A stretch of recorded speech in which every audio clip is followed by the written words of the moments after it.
跟你们讲解这个连接处吧，我就简单的解释一下，这个缝隙信要到了，但管它的，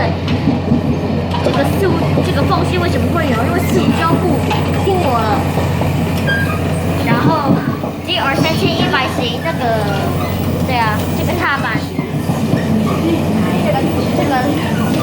这个小踏板，它是没办法重叠的这个。然后这个八边形的踏板是台铁后面是台铁加装的，看到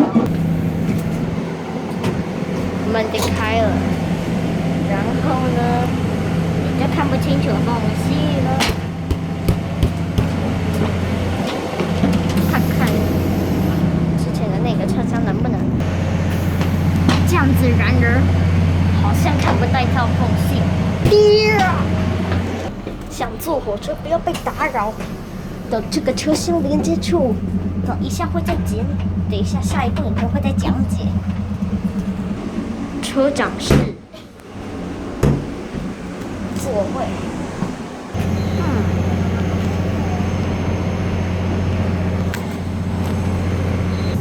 这个连接处。对啊，随随便便。